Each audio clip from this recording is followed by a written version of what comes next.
All right, everybody in Canada, we have a pretty big announcement. We are finally going to do our first big tour of Canada. We're going to announce the dates in the theaters in cities here first, Nice. And then we're going to give you all the ticket info. Okay. How does that sound? It sounds great, Chuck. Where are we going to go first? On June 25th, we're going to be in Montreal at the Olympia de Montreal. Mm-hmm. The next night on the 26th, we're going to be going to Ottawa at the Hard Rock Live Ottawa. And then on the 27th, finish up in Toronto at Massey Hall. And then we're going to walk to the next shows, so it's going to take us a few weeks. That's right. On July 23rd, we're going to be in Vancouver at Queen Elizabeth Theatre. Friday the 24th of July, we're going to be in Calgary at Jack Singer Concert Hall at Art Commons, and we're going to wind it up in Winnipeg on the 25th at Burton Cummings Theatre. That's awesome. So tickets go on sale today, everybody, December 16th, starting at 10 a.m. Eastern Time and going all the way to Friday, December 19th at 10 a.m. local time. We're going to have an artist presale. You can buy your tickets early. Just go to stuffyoushouldknow.com and click on the tour button and then click on your city. And when you go to check out, use the promo code SYSKLive. And if you miss all that, don't worry. Tickets go on general sale on Friday, December 19th at 10 a.m. Eastern Time. And again, you can get all of the tickets and info you need at stuffyoushouldknow.com. And we will see you this summer, Canada. Welcome to Stuff You Should Know, a production of iHeartRadio.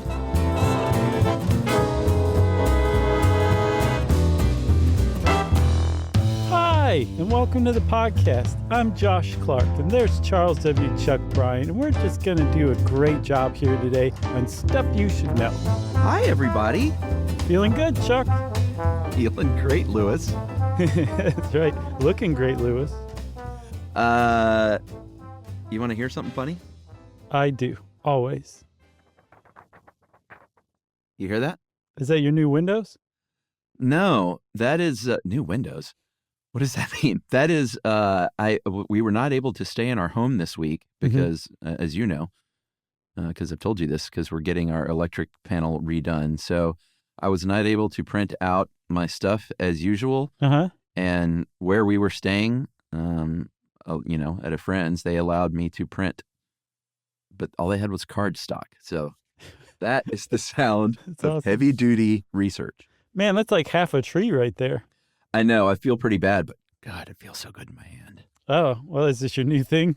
I could not justify that, but boy, it feels good. Maybe for the live shows, because over the course of a tour, which is happening next year, everybody. Oh, that's a good one. Yeah, we're going out on tour, everyone, soon, starting January, then April, and then the summer for Canada. That's right. But yeah, that how those that document gets a little tattered over time. Mm-hmm. So I might cardstock it. I like that. I call that tour kisses. Tour. Oh, I thought that was something else. Like after the end of the tour, when we make out a little bit. We don't talk about that. All right. We don't have a name for that. No. Chuck, we're talking today not about tour kisses of any variety, but about optimism and pessimism.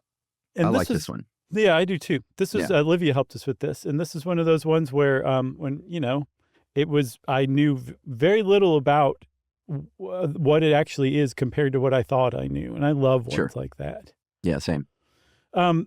Optimism and pessimism, as pretty much everyone knows, is this. The idea that you have like a sunny disposition, or maybe you're gloomy and Eeyore-ish.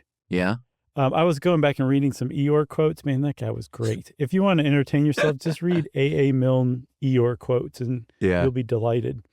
But the upshot of this is that that's not really the best description of optimism and pessimism. That may be your earliest upshot, by the way. Oh, is it? I need to break that record Maybe. next time then. Yeah. I'll say, hey, and welcome to the upshot. If you ever go solo, that'd be a great Josh Clark only podcast. Oh, the nice. Upshot with Josh Clark. And if I need to break that, I can say upshot and upshot to the upshot. At any rate, the long and short of what I'm talking about is that our views of optimism and pessimism aren't exactly right, at least as far as psychology is concerned. And in that sense, it kind of confounds things because I found some of this stuff a little hard to wrap my brain around because my brain's been so primed by pop psychology to think of these things as this, when actually we're talking about them like that. Is that what it was? Because I had the same thing where I spent more time on this than things that were seemingly more difficult to understand. That's the only explanation I can Yeah. think of. It was preconceived notions. Yeah, I think you're right.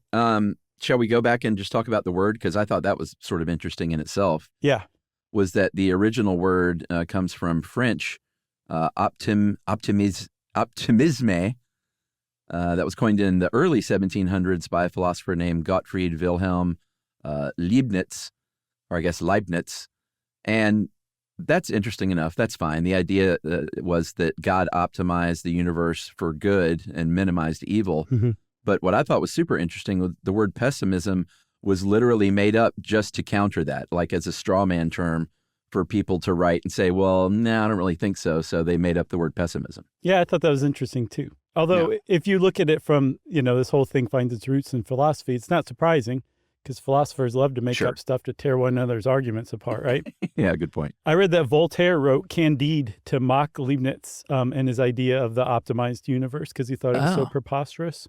Interesting.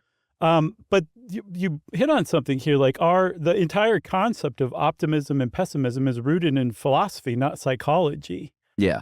And there's pessimism kind of went on to have its own career aside from optimism. Schopenhauer came up with philosophical pessimism, which is the basis of all life is suffering. Everybody's heard that one and or experienced it. And then there are a couple other versions of philosophical pessimism that I thought were pretty interesting. The one that grabbed me the most is this idea that there's more evil in the world than good. So evil exists in greater quantities, but it's also of greater quality too. So a small amount of evil can spoil a very large amount of good. Oh, I agree with that, I think. I do too. I thought of a good example is, let's say you have an executive who works at a charity and they get caught stealing money from that charity. Yeah. Well, when word gets out, a lot of people probably are going to stop giving to that charity. And then the good that charity was doing for other people is going to dry up all because of that one act of that one person. Yeah. Holds true. Let's say you throw a birthday party for your kid and the whole day goes great. And at the end, some little jerk kid spoils it all by doing just this one thing. Like smashes your kid's face in the cake or something. Oh, man. Talk about an upshot. Right. But I think the long and short of this sort of the early philosophical stuff was it was way more sort of broad as like, the whole morality of the universe. And since then, we've really narrowed it down more to like your just very personal outlook on stuff. Yeah.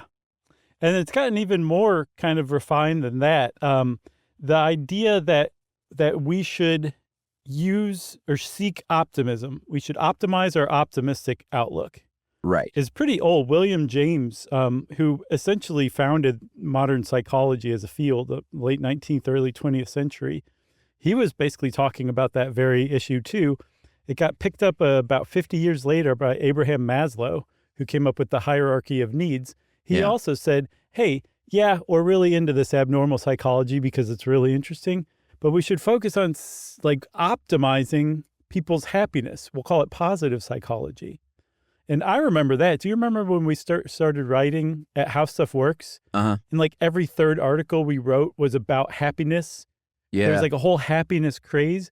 That came out of Maslow's whole positive psychology thing being picked up and dusted off in the late 90s.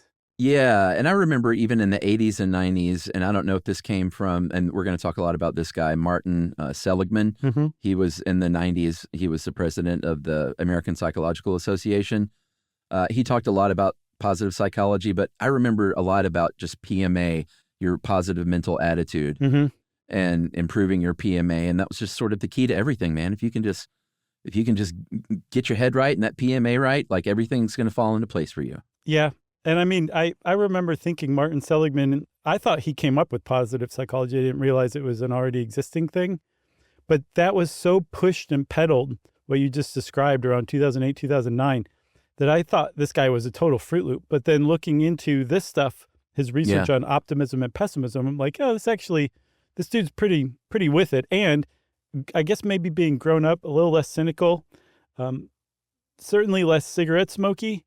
Right. Yeah. In that kind of hindsight, I'm like, I think there's actually nothing wrong with trying to figure out how people can be as happy as possible. There's a problem with foisting it on people and saying, you have to be happy. There's something wrong with you if you're not happy. That's not what these people are talking about. They're just trying to figure out things that people can do to make themselves happier if they feel like they need to make themselves happier. Yeah, for sure. And as we'll see, we'll get to like studies and stuff, but there's definitely plenty of benefits to trying to be positive and have an optimistic outlook. As far as, we'll get to all the different things, including like real health outcomes. Right. But there are also some positives to pessimism, as we'll learn, which was not surprising. But once I read it, it kind of, a lot of that makes a lot of sense to me. Bravo, baby. One big thing, if you look at how psychology really views it today, and this is sort of true across a lot of psychology, is sort of a nature-nurture thing, or in this case, they refer to it as state versus trait. State meaning, like, are you feeling that way right now? Or is it generally your trait as a person of like, oh, nothing good ever happens to me, and it's not just like I'm having a bad day or something. Right. You can kind of think of states as moods and traits as your personality. Yeah, exactly. One's way more stable than the other. And psychology tends to focus more on the trait side because they want to figure out what it is that makes people actually adopt or grow up or be bestowed genetically, who knows, with an outlook on life that's way more positive than somebody else who may even have been like in the womb with them, but raised in a different house. Like twin studies have shown there's actually huge variations in pessimism and optimism among twins who were separated at birth. Yeah. Those studies are always really telling to me because that's probably not the hugest cohort, but I think it just speaks a lot to a lot of different things. Yeah, and there's a lot of really unethical studies that were carried out I'm sure. with twins too. Like, I imagine splitting them up, right? Yeah, I think there was a researcher at some point in the 70s maybe who specifically was splitting up twins to study them. All right, I'm going to put on my optimist cap and just think that everything worked out great for them because they were eventually reunited. That's wonderful. So when you talk about the psychology side of things, there's a couple of ways that they like to look at it, which are dispositional and attributional. Dispositional is how we predict future events, and attributional obviously is like basically saying like this happened because of this, assigning either credit or blame for the reason that something good or bad happened to you. Right. And those two are trait-based optimistic or pessimistic views. It's not, we're no longer talking about state and trait. These are all traits from what we're talking about. Like, this is how you view life, right? Yeah. One of the first tests of this that is proven to be really viable and valid, it's called the Life Orientation Test, the LOT. That was in 1985, and I think in the mid-90s they revised it. So it's the LOT-R, or LOT-revised. Is that what it stands for? Mm-hmm. I kind of figured, but I didn't bother looking. Sure. Anytime you see the R with something like that, it almost certainly is revised. Yeah, yeah. Well, it could also mean revved up, I guess. Yeah, or really the right test. Right.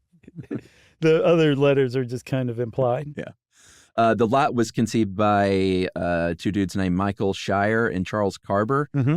And what they were trying to do, and did a pretty good job of it, I think, was measure, I talked about dispositional, which is how we predict future events. They're trying to measure dispositional optimism and pessimism with this test. Yeah. So what they found is that, like I said, the test is actually really reliable. That was the word I was looking for before. Yeah. Because if you take this test, at 50, you take it again on a totally different day in a totally different state in a totally different state of mind. Yeah. At 55, you're probably going to get roughly the same score, right? So it is a very reliable test.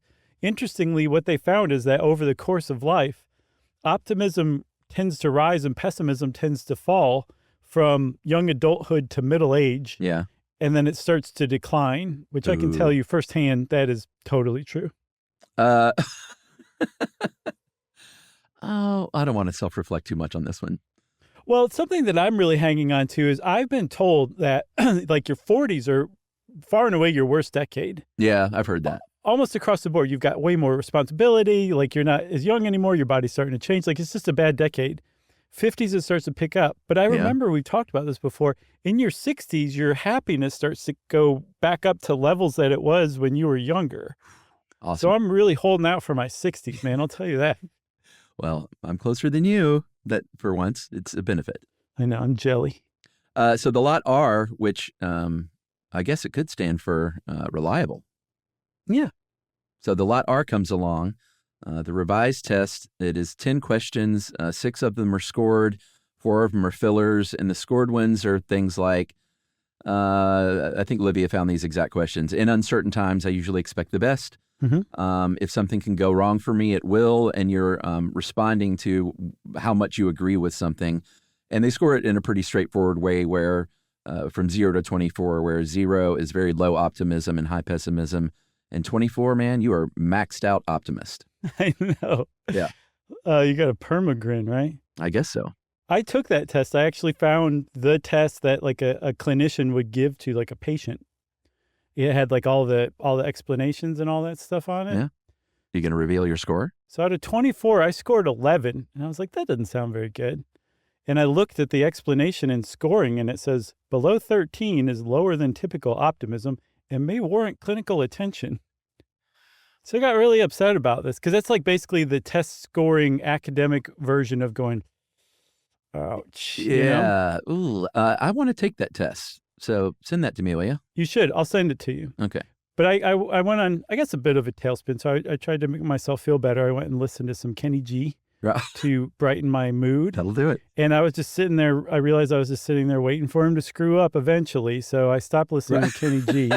And I went and listened to Alone Again Naturally. And then everything was all right again. Okay. That's good. Attributional optimism or pessimism is what we mentioned earlier, is the other side of that coin. And that's when you're either saying like, this thing that was good in my life is happened because of this good thing only, or this bad thing that happened because of this bad thing only. It's basically assigning blame to what happens in your life. And if you're, some of this stuff is kind of no-brainer. If you're optimistic, you are much more prone to attribute negative events to a specific thing, like, hey, things usually work out for me, and this didn't just because of this. Whereas if you're a pessimist, it's like, no, this happened to me just because this kind of stuff always happens to me. Yeah, and in the same vein, if you're a pessimist and something good happens to you, you're like, that was just 1 in a million chance it's never going to happen again. That makes me so sad. It is, but that's usually how it works on this test, the attributional style questionnaire. I looked at that one too. That's a Martin Seligman joint. And it's 12 questions, 12 situations actually, where it says, so for example, one of them will say, a friend compliments you on your appearance. And then it asks you to write in what the cause was, right? Like you got some new duds or something like that. Right. Fresh haircut. And then I've got an even better example. There's one, it said, you've been looking for a job unsuccessfully for a long time. Then you'd write in the cause. Say you said it was a bad economy. Or you even said, I'm not good at interviewing. Then it says, okay, they ask you questions about the cause. Like how much of that is due to the actions of yourself versus other causes. Yeah. And so you might say like, well, I'm going through a bad spell right now. So, it's probably me and my gloomy nature right now. And they'll say, well, how likely is it that the issue is going to be present the next time, say, you interview? You can say, well, I expect to be feeling a lot better next time, so maybe I'll be doing a little better. And then how much does it extend to other parts of your life? So there's 12 of those, and from that, apparently you can glean quite clearly whether somebody leans pessimist or optimist based on their responses, because again, it's, do things happen because you screwed up? Right. Or because you are capable of achieving good things? Is it always that way? If things go wrong for you, is that just par for the course? And then if something goes wrong for you, does your whole life just get disrupted? Like those things he figured out are actually really predictive, and it makes a lot of sense. Yeah, it's interesting. It's almost like someone who is like a self-actualized person, as opposed to someone who feels like they're just sort of a victim in life. Yeah, for sure. For sure.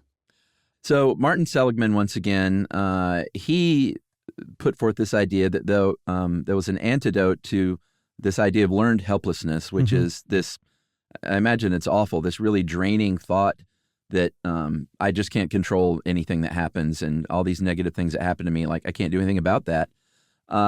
He put forth the idea of learned optimism, but that has to go on the assumption that optimism and pessimism aren't just these fixed things in your life, and it's more of a strategy that you employ. Yeah, which is really significant because I think it's easy for people who say have a generally gloomy outlook to forget that there's plenty of times where they are excited about the future, where they do expect something good to come for like down the road for them. Right. It's just easy to get caught up in that. So to look at them as like, no, this isn't like just your genes like making you move and walk like Master Blaster from Mad Max, right? This is just you not even being aware that you're adopting these things as strategies to kind of negotiate life, because this is the strategy you learned based on all these other different events in your life that led up to this, which means, Chuck, and this is the most hopeful thing of all, you can learn and unlearn strategies that you're not aware you're using by recognizing them as strategies. Yeah. And by the way, I just realized I cannot say that movie character name from the Mad Max without saying it like Tina Turner. I could only say Master Blaster. It sounds like Tim Curry doing Tina Turner. Wow. All right. Yeah, I like it. Yeah, I like that too. How's Tim Curry doing these days? I actually saw something recently where he was interviewed, and he has recovered from his stroke. Oh, good. Such that he can speak. And, I think he's doing as well as he can be for, I think it was a pretty massive stroke. But the interview I saw was like, he had a sense of humor and was engaged, and people really, really loved hearing from him again. That's wonderful. Yeah. I'm glad I asked then. Yeah. I just saw that kind of recently too. That's funny. You must be in my algorithm. I'm all up in that. Should we take a break, or should we go through this last bit? We should go through the last bit. Okay, so here's something that's probably not surprising, is that dispositional and attributional optimism are really correlated to one another. And really no surprise, they're also, I was about to say comorbid, but that always sounds bad, but correlated to high self-esteem, positive affect, feeling like you're in control of your life and your outcomes, and obviously negatively correlated with feeling depressed or stressed or alienated or having anxiety or hopelessness. Yeah, and as far as Big Five personality traits goes, it's most closely related to emotional stability, optimism is. Yeah. So essentially, if you put all that together, that's the kid from your high school that you hated because everybody loved him and he was in a great mood all the time and he loved you. Yeah, that was kind of me. Oh, no. Oh, really? Yeah, sort of. Mine was Scott Galvin or Tony Appy. Ah, man, Tony Appy, that guy. So I say we take a break. Okay, we'll take a break. We're going to think about our lives and where this podcast is headed, and I'm feeling pretty good about it and optimistic. We'll be right back.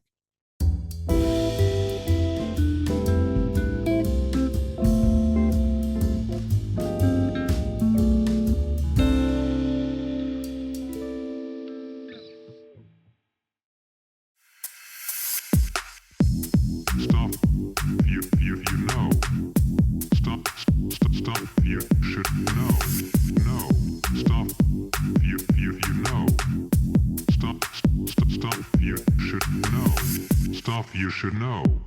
All right, so the thing that was on my mind, and I'm glad she included this bit, Livia did, is like, is this stuff nature or nurture? Like, are we kind of born this way or are we made this way?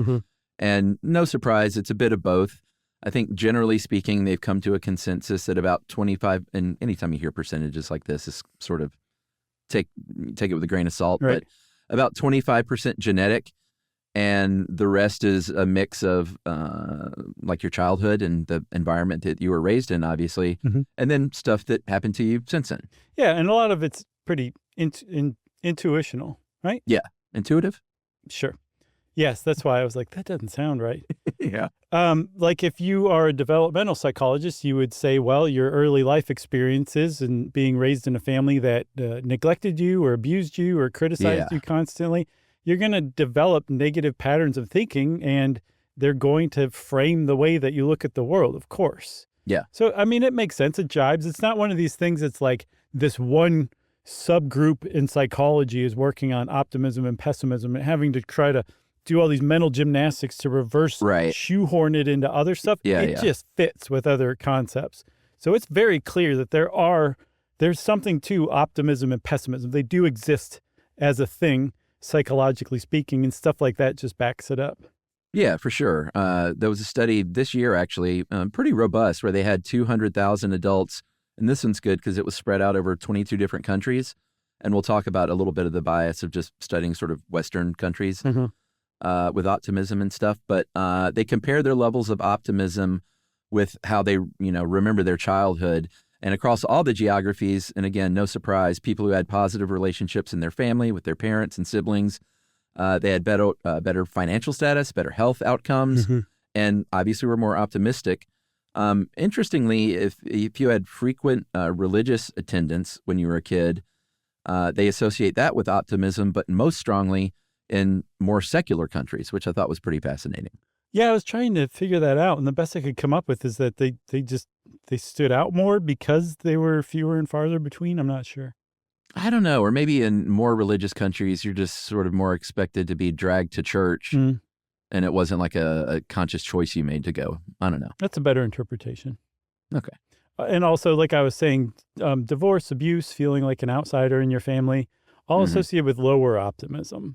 Yeah. And they did say, like, okay, there is possibly something we should mention here. It's possible that these people who are recalling their childhood the optimists are recalling their childhood in more favorable terms, and the pessimists are recalling them in less favorable terms. And there has to be like a word for when the thing you're studying acts as a confounding factor in the study of itself. Yeah. Could not find it to save the life of me. So if you're a researcher out there and you know what that is, tell me, because I've been dying. But that's essentially what they were saying. They still said, no, this study still stands, but they at least did acknowledge that it's possible it was the thing being studied, optimism, was influencing the study itself. Yeah, that makes sense. Yeah, there's got to be a certain bias, like a blank bias, Blank bias, good enough.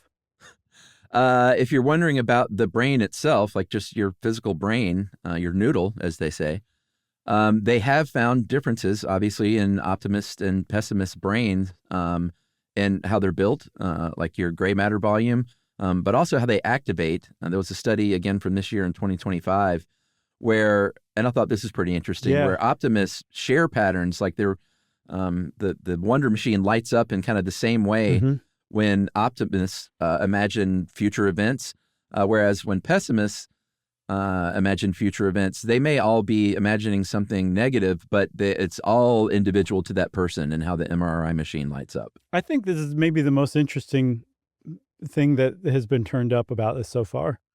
Yeah, it is. It's just like groupthink versus like, no, I have a personal negative outlook that's only mine. Yeah, I mean, I saw somebody point out, like, maybe this is why some people click with other people. Like, they share a literal brain pattern in the way that they think about the future and outlook on life. Whereas, people who are like have lower optimism or higher pessimism tend to be thought of as like mopey, alienated, off by themselves. So they can't even connect with one another because they have varying brain patterns. It's not like optimists all have one brain pattern and pessimists all have one brain pattern. Optimists are the only ones that share the brain pattern. I find that super fascinating. No, totally. And it also sort of lends itself to, like, if you're pessimistic, you may have a harder time finding a community because it's your own and not one that you share. Yeah. As we're talking about health outcomes. If you read, especially like when you were saying like the earlier 2000s when it was all this happiness stuff, like it makes it seem like optimism is basically just the key to life across every single factor, from health to your finances, everything, your focus and your decision making and your motivations. And a lot of that is true to a certain degree. It's not a magic pill, but there's no doubt that optimism is linked to better, like, literal health outcomes, better heart health, lower inflammation, better immune responses, sleeping better, overall mortality rates. One suggestion is like, because, you're not as stressed out, and stress is the cause of a lot of that stuff. So that just sort of makes sense. Yeah, you have less inflammation, which is a big one. I mean, that could explain it right there as far as health outcomes. But also they're like, well, hold on. I mean, like, optimists, one of the things that defines optimists is that they are undeterred in seeking their goals because they generally believe they're going to be successful.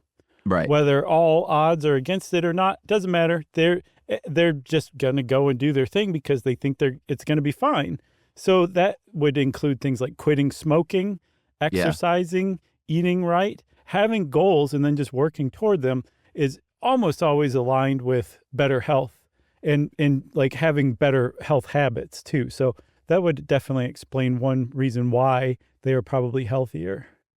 Yeah, there are some big caveats that Livia was keen to point out, and a lot of these studies, that sort of tie between being optimistic and having good health, it gets ticked down quite a bit when they look into the details of like someone's, I don't know, bank account, and they're like, oh, well, yeah, this person that's got loads of money, they're more optimistic, and so yeah, they're healthier. Because a lot of that just financial stress and all that stuff goes out the door. And, when you're stressed out about money, like that may lead to like drinking more or starting smoking. And so you really have to sort of caveat that to death, Yeah. And similarly, these studies are usually just taking a snapshot of what that person's like right then, right? So you score very high on an optimistic, the life orientation test, right? And you also say, like, I don't smoke. I eat 5 servings of vegetables every day.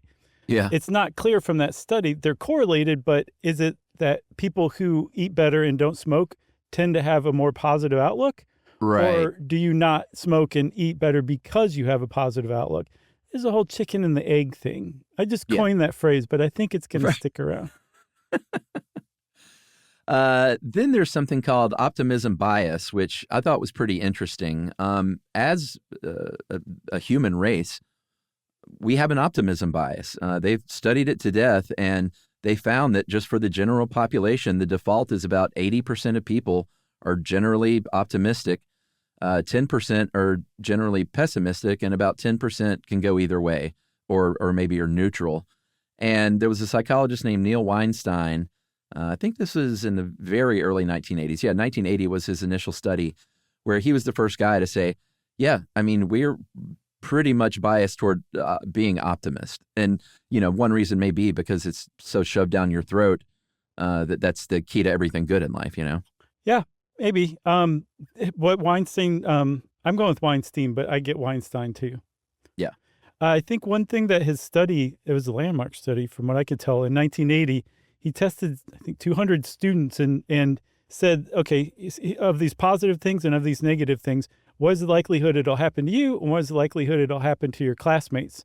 And just across the board, students said that positive things were much more likely to happen to them than to their classmates.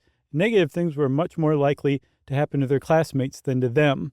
And we're talking things like liking your post-graduation job, or your house doubling in value in 5 years, or this one, I love this one, your achievements being written up in the newspaper.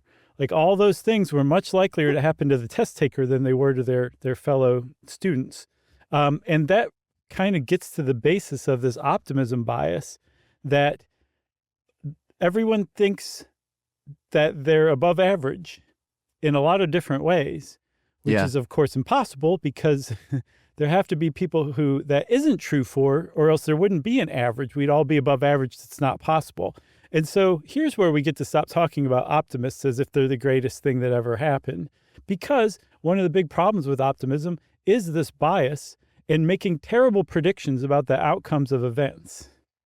Yeah, well, there was another study that kind of tied into that. It was from Tali Sharot, who's a cognitive neuroscientist at the University College of London, and kind of took that experiment and ran with it and said, all right, I'm going to ask you about the likelihood of something good or bad happening in your life, get that answer, and then they say, well, here's actually the average likelihood of that kind of thing happening. And now let me ask you again. And they found that people changed their answers more in response in the positive way than in the negative way, which I thought was sort of counterintuitive. It is, because you'd think if you said, like, what's your chances of winning the lottery tomorrow? And somebody said 80%. And then the people said, actually, it's 90%. And they'd go, great, let's say 100% for me. Right. That's what people would do. But if the researchers said, actually, it's more like 20%, they'd be like, no, 80% for me. And that's what I was talking about. People tend to think that good things are likely to happen for them. Yeah. Even in knowing that statistically speaking, Right. overall, it's very unlikely to happen to Yeah. just anybody, but they're not just anybody. This is the optimism bias that's been turned up and reinforced year after year, every year. Yeah. It's an annual thing.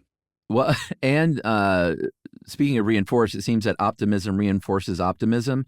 When they've studied this, that positive life events just tend to make you even more optimistic, which makes a lot of sense. But if you have something negative that happens, it doesn't generally all of a sudden make you more pessimistic. It's just like, well, that happened. Yeah. Some other examples are when you expect things to be easy for you.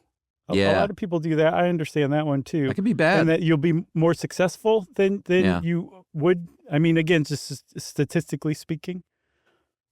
And then also that we spend a lot more time thinking about good things that are coming down the pike than bad ones, which I also can associate with.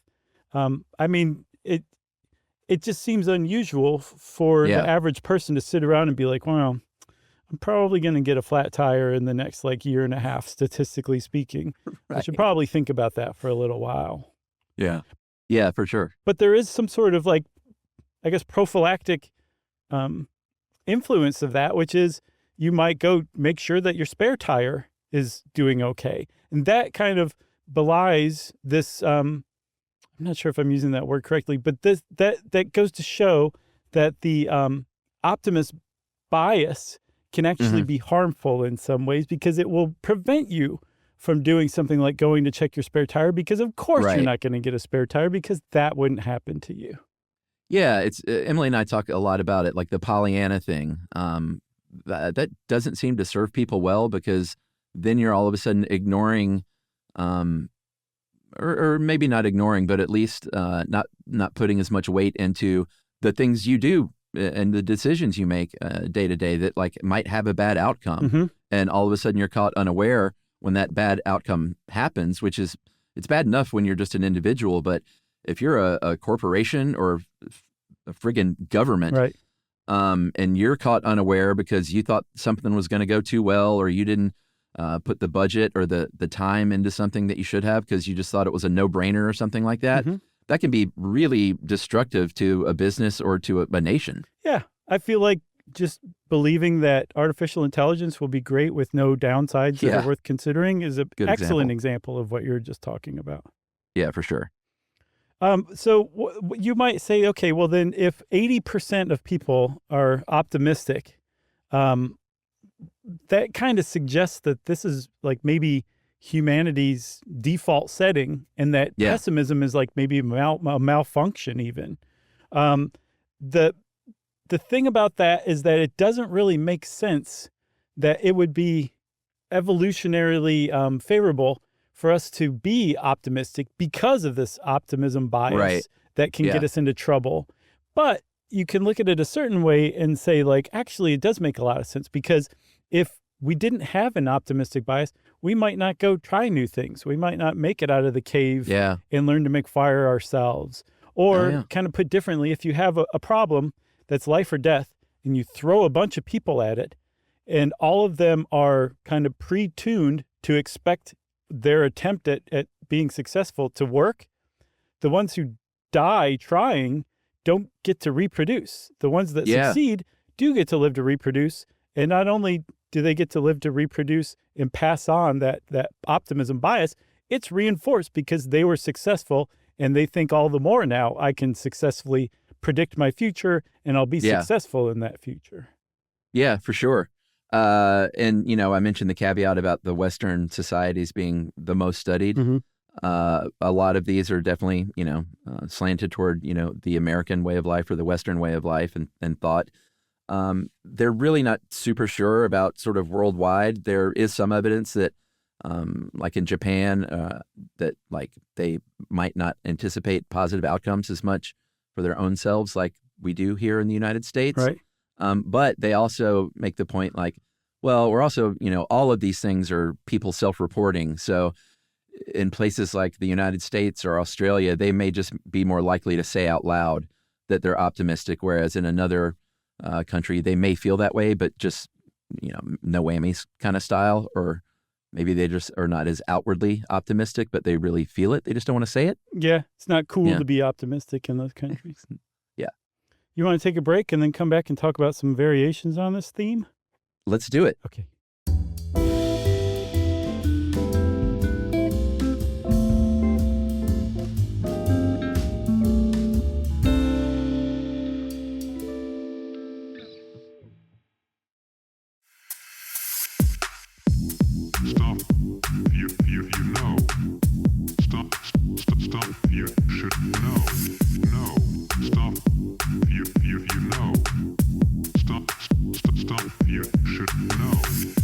You should know. Okay, Chuck, we said we were going to talk about some variations. And I think one thing we should point out is that optimism itself is almost a variation on a theme. When people say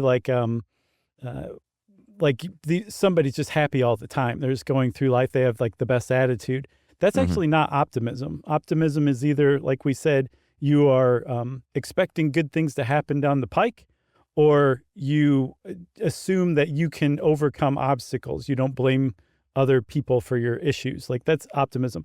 Well, the other thing that I just mentioned is positive affect, which is more enjoying the present, and optimism is thinking about the future, essentially.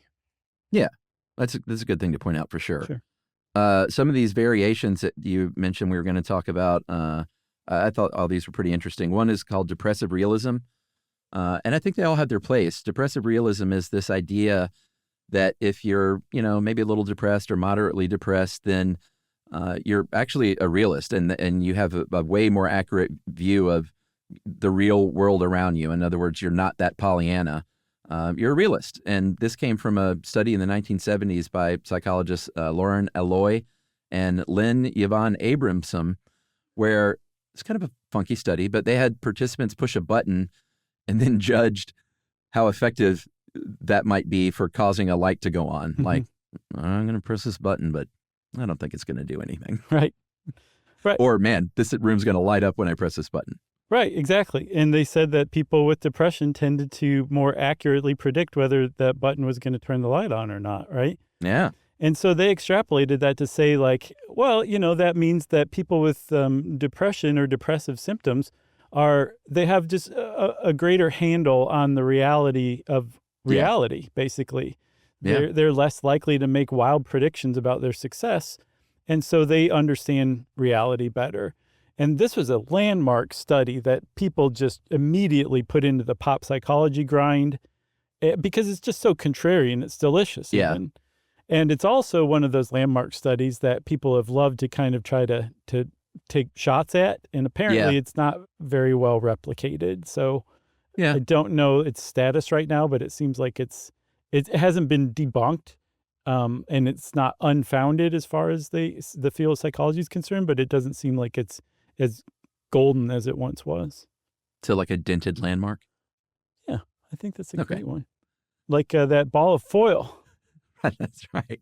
There's another variation called defensive pessimism.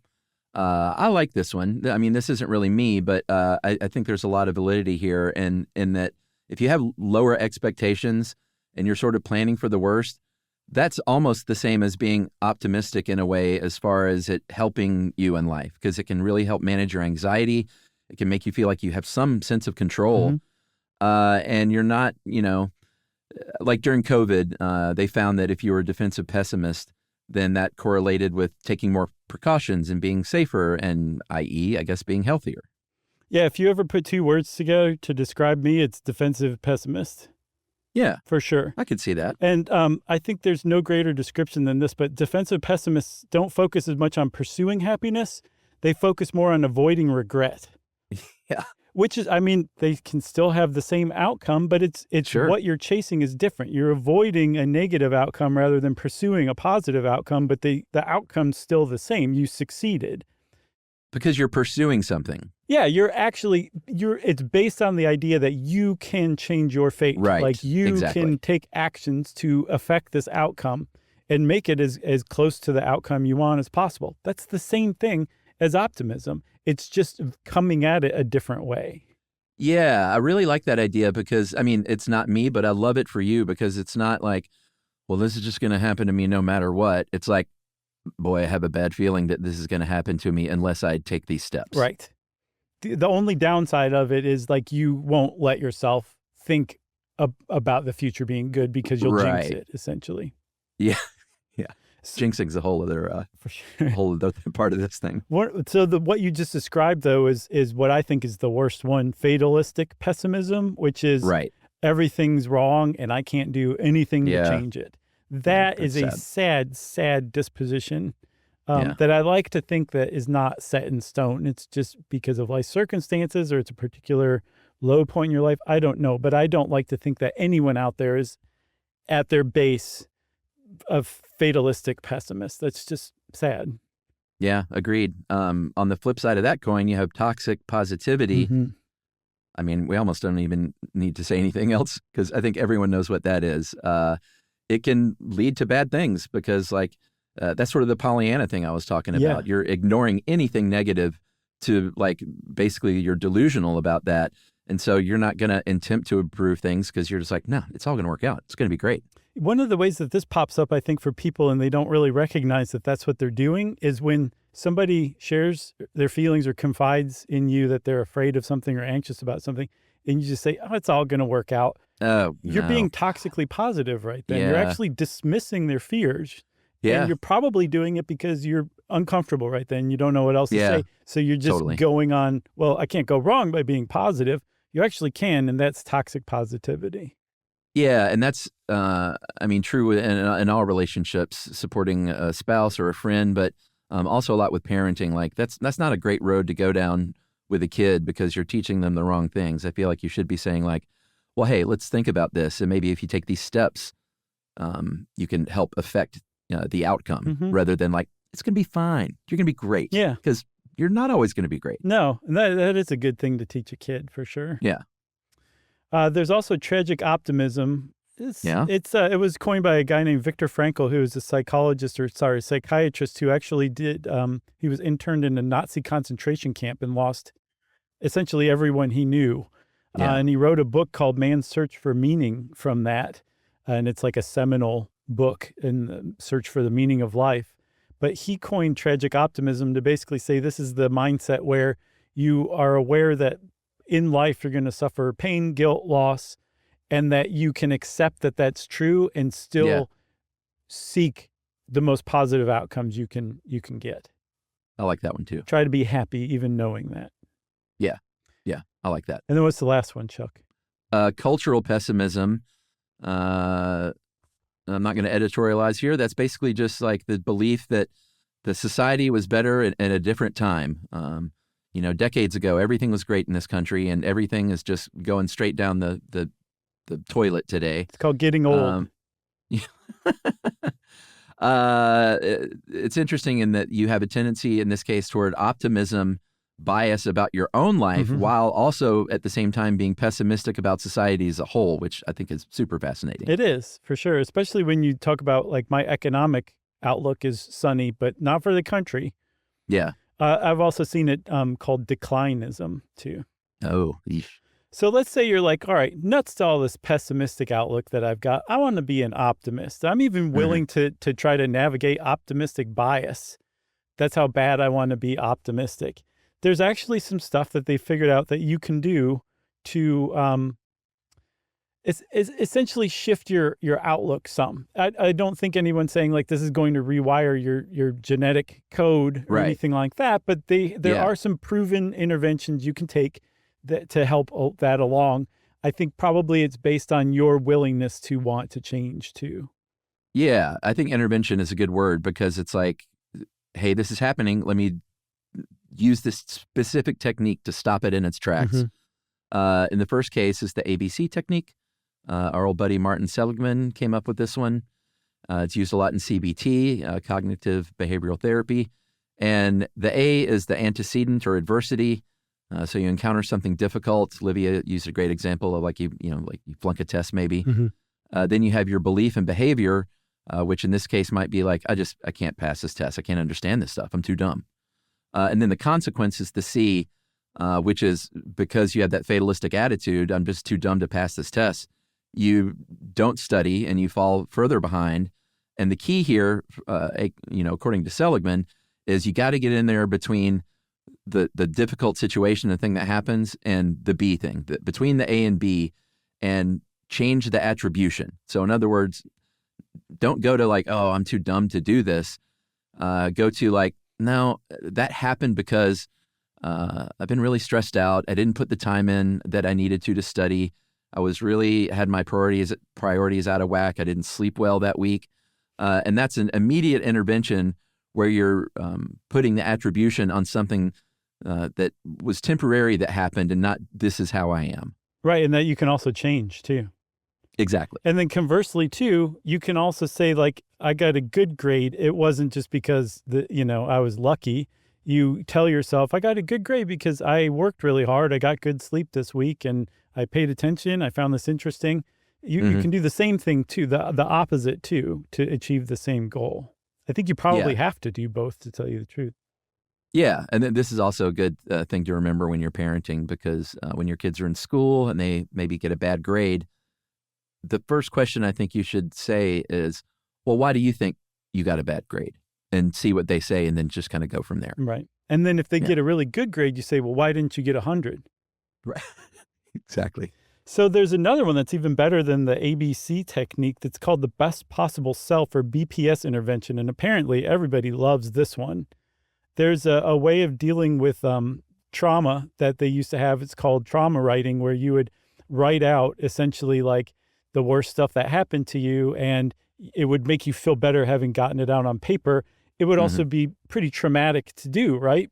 Yeah. It's the whole basis of that trauma. Well, Laura King back in 2001 said, let's try something different. Let's write out this sketch of yourself down the road in the future where you've achieved everything you wanted to achieve. It was through hard work. Write that version out. And it's less traumatizing, but it also has the same effect. Like it improves your sense of well-being and apparently increases your optimistic outlook on things. Yeah, it's the idea, that sort of hippy-dippy thing where, close your eyes and envision your future where you're strong and you're not doing the things that you're doing now that are holding you back. And it sounds kind of corny, but I think when you write it down, there's something to that, just the same as trauma writing. It's different than just sort of mentally visualizing good things happening. Way different. There's something about writing that's definitely a step plus, Yeah. And then, so just real quick, there are some benefits to pessimism too. It's not just, being optimistic. Like if you are pessimistic, there's some upsides to it, but also even if you're optimistic, there's maybe a little pessimism you should adopt too. Like if you want to enact social change, that usually doesn't happen through optimistic leaders. It happens through people who are skeptical and are not falling for the false advertising or false promises, essentially, right? Like you can't really be optimistic and get good social change, I think. And then also, if you are a group that wants to spur social change, it's probably because you're unhappy with your current situation. And then lastly, this one's always stood out to me. If everyone's looking on the positive side of things, then the people who are doing negative stuff are much likelier to get away with it. Oh, interesting. So I feel like if you have the ability to shift between pessimism and optimism as the situation calls for it, that's probably ideal. Yeah, for sure. Or, if you're a defensive pessimist, it's not about aiming low. It's about not expecting too high. And then if you have, and it sounds bad to have you should have low expectations. It's more like realistic expectations.